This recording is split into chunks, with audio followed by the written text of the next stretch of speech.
नमस्कार साथियों, आशा की बगिया चैनल में आपका स्वागत है। साथियों, अभी मैंने खेत में तारबंदी करवाई है, तो यहाँ पे कुछ गलतियाँ मैंने की हैं। तो आप अगर तारबंदी करवाने की सोच रहे हैं तो इस वीडियो को आप ज़रूर देखें और ये काफ़ी महत्वपूर्ण वीडियो साबित हो सकती है दूसरे किसान बंधुओं के लिए। तो इसको अधिक से अधिक आप शेयर करें ताकि जो गलती मैंने की है आप में से कोई किसान बंधु ना करे। तो सुबह के 6 बज रहे हैं और हमारे यहाँ बरसात हो गई है। तो हम सबसे पहले तार को देखते हैं कि हमें किस तरह के तार का चुनाव करना चाहिए और कौन सा तार हमको सस्ता पड़ता है, कौन सा तार हमको महंगा पड़ता है। ये साथियों, आप तारबंदी देख रहे हैं जो कि लोहे की एंगल में है और कांटे वाला तार है। सुबह कल बरसात आंधी ये सब हुआ था तो पानी भरा हुआ है। तो ये 4 तार खिंचवाए हैं मैंने और 1 फुट पे ये तार खींचे गए हैं। लेकिन आप देख रहे हैं कि ये तार झूल रहे हैं। तो ये किस कारण से झूल रहे हैं वो मैं आपको बताऊंगी। और एक अलग वीडियो मैं आपको ये भी बताऊंगी कि इसमें कितना खर्चा आया है तारबंदी में। तो सबसे पहले साथियों हम तार पे फोकस करते हैं। तो आप ये तार देख रहे हैं, ये तार मैंने ख़रीदा है और ब्रांडेड ये तार है। और ये वाला आप जो तार देख रहे हैं ये लोकल तार है और ये दूसरे के खेत का तार है ये। तो आप देख रहे हैं कि ये पतला है, ये मोटा है। और मोटे तौर पे हम देखते हैं तो ये मोटा तार देख लिया तो सोचते हैं कि ये ही मजबूत है, जबकि ये वाला तार है, ये हमारा तार मजबूत भी है और ये तार हमको सस्ता भी पड़ता है, जबकि ये तार हमको महंगा पड़ता है जो लोकल है। वो कैसे पड़ता है कि जो ये तार है, जो ये ब्रांडेड है, ये वज़न में बहुत हल्का होता है। लगभग 1 किलो तार के अंदर ये लगभग 9 से 11 मीटर तक इसमें तार निकलता है, जबकि इस लोकल में 1 किलो के अंदर 4 से 5 या 6 बस, इससे ज़्यादा नहीं, इतना इसमें तार निकलता है। ये वजनी बहुत ज़्यादा है, ये हल्का है, इसमें लेंथ ज़्यादा है, इसमें लेंथ कम है। तो इस कारण ये तार हमको, वज़न के कारण ये तार महंगा पड़ जाता है। और इसमें वज़न कम, लेंथ ज़्यादा, तो ये हमको सस्ता पड़ता है। दूसरा, इसकी जो वैलिडिटी है वो 20 से 25 साल है, जबकि इसकी लोकल तार की कोई वैलिडिटी नहीं है। और ये जो आप कांटे देख रहे हैं इसमें ये कांटे बहुत छोटे छोटे, ये देखिए 3 कांटे हैं, मात्र 3, कहीं 4 इसमें कांटे हैं और बहुत छोटे छोटे हैं, ये देखिए। और जबकि आप इसमें देख रहे हैं कि कितना ये लंबा है, लगभग आधा इंच, 1 इंच का ये तार है पूरा। और आगे से भी ये बहुत नुकीले हैं। तो मेरी जो समझ है उस हिसाब से हमें ये तार ही खरीदना चाहिए।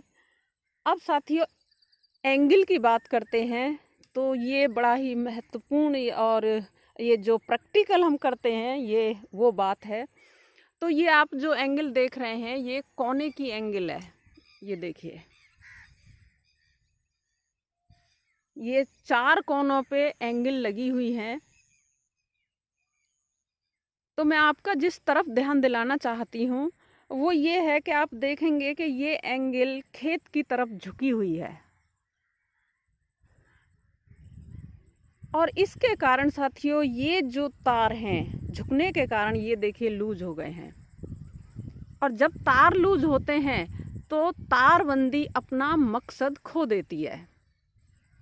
तो ये किस कारण ये झुके हुए हैं, ये साथियों जो एंगल है, जो कोनों पे एंगल होती है, 4 कोनों पे, वहाँ पे सारा लोड इनके ऊपर पड़ता है। ये तारों का लोड पड़ने के कारण ये एंगल इधर झुक गई है।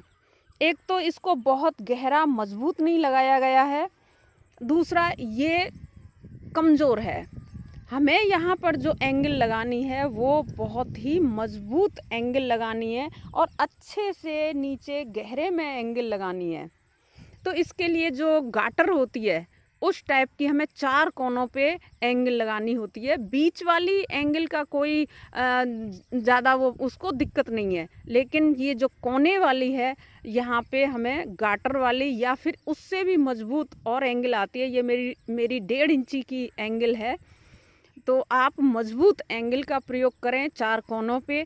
और नहीं तो जो बिजली के खंभे लगे होते हैं वो खंभे अगर आपको मिल जाते हैं तो वो खंभे यहाँ पे रोप दें, नहीं तो पूरा आरसीसी का ही थमला यहाँ पे पूरा बनवा दें।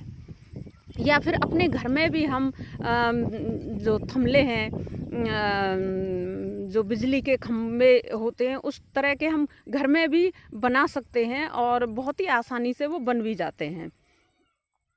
तो यहाँ पे हमें साथियों मजबूत एंगल रखनी है, या खम्बा या जो भी है हमें 4 कोनों पे बहुत ही मजबूत रखना है, अन्यथा फिर इसका कोई भी मकसद नहीं है। इसमें बच्चे क्या करते हैं कि इस तार को इस तार से इस तरह से फंसा देते हैं और बहुत बुरी तरह से फंसा देते हैं, और नीचे के तार को नीचे फंसा देते हैं ढीला रहने के कारण।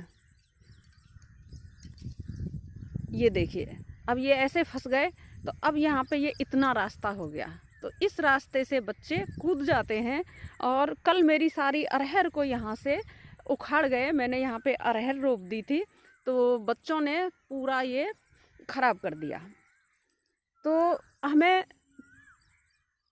ये सावधानियां रखनी है कि हमारा तार है वो लूज ना होने पाए। अगर टाइट एकदम से हमारा तार रहता है तो इसको ऊपर नीचे नहीं कर सकते, अन्यथा फिर दूसरे भी उपाय करने होते हैं कि इसमें फिर फंटी बांध देते हैं बीच बीच में, इस तरह से यहाँ हम कोई लकड़ी है वो बांध देते हैं। लेकिन इतना लूज तार रहता है तो फिर लकड़ी का भी कोई खास मुझे नहीं लगता कि रोल है, और फिर हमारी मेहनत भी तो बढ़ जाती है। और इसके अलावा साथियों हम जो फेंसिंग है या फिर प्राकृतिक बाड़ है वो भी हम लगा सकते हैं, लेकिन साथियों जैसे हमने करौंदे लगा दिए या फिर हमने सागर गोटा की हमने बाड़ लगा दी, ये हमें इनकम तो देती है लेकिन बायोडाइवर्सिटी वो हमारी नहीं बन पाएगी यहाँ पर। तो हमें बायोडाइवर्सिटी बनाना है यहाँ पे, तो फिर हमें थोड़ा वेट भी करना पड़ेगा और हमें कुछ इस तरह का इंतज़ाम करना पड़ेगा। तो ये थोड़ी महंगी पड़ती है ये एंगल वाली। इसके अलावा हम जो बांस होता है उसकी थोड़ी सस्ते में हम बना सकते हैं। जैसे यहाँ पे हमने बांस को लिया और बांस के 2 हिस्से कर दिए, तो लगभग 3-3, 4-4 इंच पे हमने बांस गाड़ दिए और बीच में हमने इस तरह से एंगल गड़ रहे, तो वहाँ पे कोई बल्ली है हमने बल्ली गाड़ दी और उन बांसों के बीच में से इस तरह से ये तार हैं, एक बांस को दबाते हुए और एक को इस तरह से तार को निकाल देते हैं, जाली जैसा वो बन जाता है। तो हम अगर 3 तार भी हम उन बांसों में बांध देते हैं तो वो भी काफ़ी मजबूत और अच्छी बाड़ बन जाती है और सस्ते में बन जाती है। अभी आप एक पिक देख रहे हैं और उस पिक में आप देखेंगे कि वो इसी तरह से जो मैं बता रही हूँ वो उसी तरह से बनी हुई बांस की बाड़ है, आप उस तरह से भी बना सकते हैं। तो साथियों वीडियो को आप शेयर करें और वीडियो लाइक करें, और चैनल पर पहली बार आए हैं तो चैनल सब्सक्राइब करें। धन्यवाद।